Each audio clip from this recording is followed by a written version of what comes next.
ভূমিষ্ঠ হয়, সন্তান ভূমিষ্ঠ, তখন যে রক্তটা নির্গত হয় সেই রক্তটাকে বলা নেফাজ, নেফাজের রক্ত।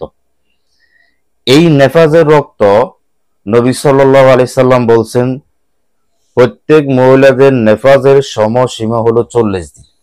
মানে 40 দিন পর যদি রক্ত নির্গত হয় কোন মহিলার লজ্জাস্থান থেকে, তাহলে সেটা নেফাজের রক্ত না, সেটা হলো ইস্তেহাজা রক্ত, মানে সেটা রোগের কারণে হতে পারে।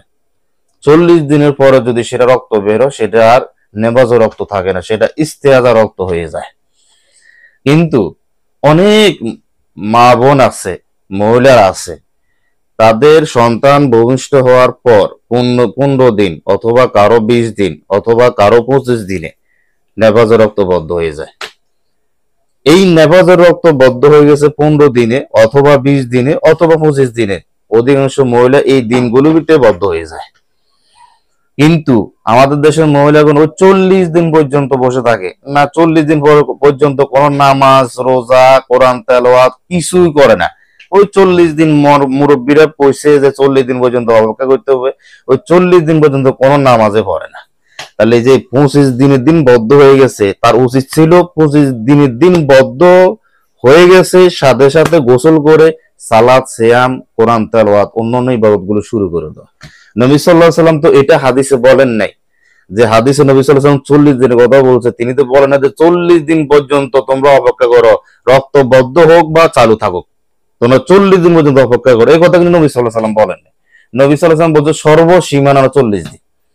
তাহলে এই অসংখ্য মহিলা এইটা না জানার কারণে অসংখ্য মহিলা বেনামাজি অবস্থায় দিন কাটাচ্ছে, এই মাসালাটা না জানার কারণে। এবার প্রত্যেকটা জিনিস, আপনি যখন হজে যাবেন 4 লক্ষ টাকা 5 লক্ষ টাকা খরচ করে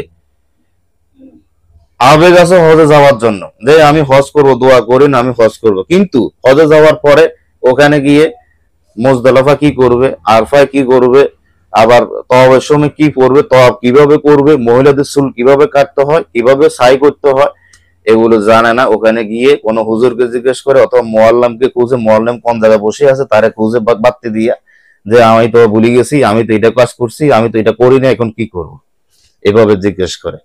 ওই মহিলা ওই পুরুষ যদি দেশ থেকে হজে যাওয়ার আগে থেকে যদি হজের নিয়ম কানুন গুলো যদি শিখে যেত, এত কঠিন না।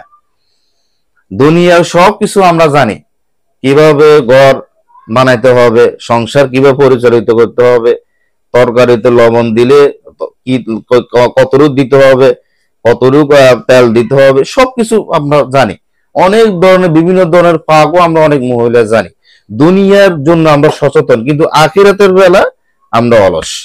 আমরা চাইলে 5 লক্ষ টাকা 10 লক্ষ টাকা খরচ করে হজে যাই, ওখানে গিয়ে আমরা হজের নিয়ম কানুন না শিখার কারণে এই দিক ওদিক তাকিয়ে থাকি, ভুল করে থাকি।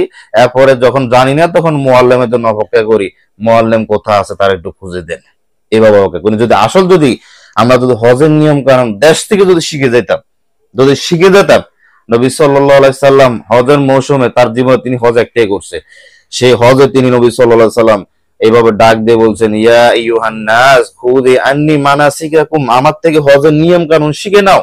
শুধু হজের নিয়ম কানুন নয়, প্রত্যেকটা নর নারীর উপর আজকে যেমন আপনারা এখানে আগ্রহ সহকারে আসছেন, আল্লাহ সুবহানাহু ওয়া তাআলা আপনাদের কবুল করুক।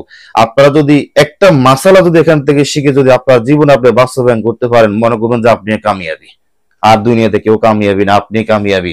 আপনি যদি আল্লাহর দ্বীন শিখে এবং দ্বীনের উপর যদি আমল করতে পারেন, আপনি কামিয়াবি।